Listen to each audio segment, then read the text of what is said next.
प्रकाश निर्वात में 3 लाख किलोमीटर प्रति सेकंड की गति से यात्रा करता है।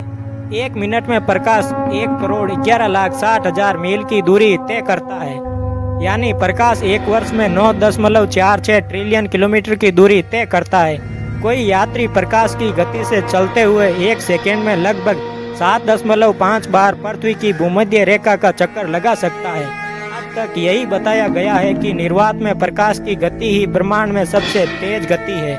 कोई भी चीज प्रकाश से तेज नहीं चलती। ब्रह्मांड में अरबों तारे मौजूद है, लेकिन ये सभी तारे एक समान दूरी पर नहीं है। ये सारे तारे ग्रुप यानी कि समूह बनाकर रहते हैं और इन ग्रुप्स को ही आकाश गंगा या गैलेक्सी कहते हैं।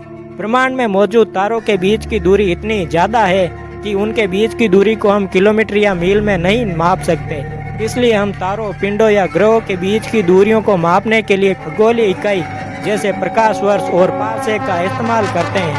एक पारसेक 3.26 प्रकाश वर्ष के बराबर होता है। एक प्रकाश वर्ष दूरी की एक इकाई है। यह वह दूरी है जो एक प्रकाश फोटोन 1 जूलियन वर्ष में निर्वात में तय करता है, यानी कि 9.46 ट्रिलियन किलोमीटर, या सरल शब्दों में एक वर्ष में प्रकाश जितनी दूरी तय करता है उस दूरी को ही प्रकाश वर्ष कहा जाता है। प्रकाश 3 लाख किलोमीटर प्रति सेकंड की गति से चलता है और एक साल में 9.46 गुणा 10 की पावर 12 किलोमीटर की दूरी तय करता है।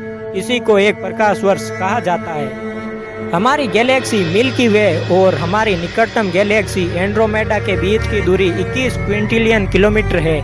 क्या यह संख्या व्यक्त करने के लिए बहुत बड़ी नहीं है? इसलिए अंतरिक्ष की इन अत्यधिक लंबी दूरियों के लिए खगोल शास्त्रियों द्वारा प्रकाश वर्ष या पारसेक की इकाइयों का प्रयोग किया जाता है।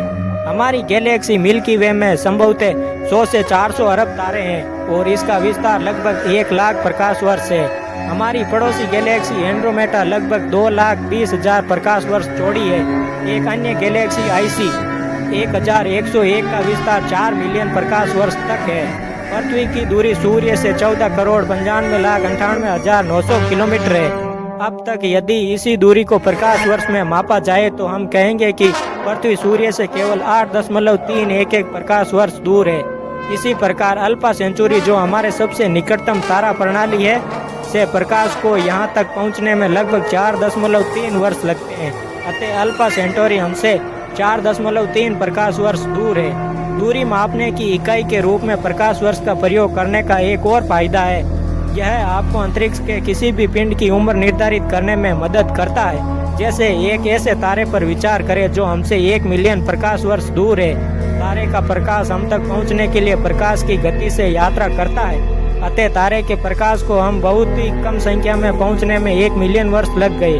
जो प्रकाश हम देख रहे हैं वह 1 मिलियन वर्ष पहले प्रकाशित हुआ था। तो हम इस बात से पता लगा सकते हैं कि जो तारा हम देख रहे हैं वह 10 लाख साल पहले वास्तव में कैसा दिखता था। इसी प्रकार से हमारा निकटतम तारा सूर्य हमसे लगभग 93 मिलियन दूर है। सूर्य के प्रकाश को हम तक पहुंचने में लगभग 8.3 मिनट लगते हैं। तो इसका मतलब है कि हम सूर्य को हमेशा वैसे ही देखते हैं जैसे वह लगभग 8.3 मिनट पहले था। तो यदि अभी सूरज अचानक फट जाए तो हमें 8.3 मिनट तक इसके बारे में पता नहीं चलेगा, क्योंकि विस्फोट की रोशनी को यहाँ तक पहुँचने में इतना समय लगेगा। इसी प्रकार हमसे अगला निकटतम तारा लगभग 4.3 प्रकाश वर्ष दूर है। इसलिए जब हम आज तक इस तारे को देखते हैं तो हम वास्तव में इसे वैसे ही देखते हैं जैसे यह 4.3 साल पहले था। तो इस प्रकार हम जब अंतरिक्ष में बहुत दूर तक देख रहे होते हैं तो इसका अर्थ है कि हम समय से बहुत पीछे देख रहे हैं।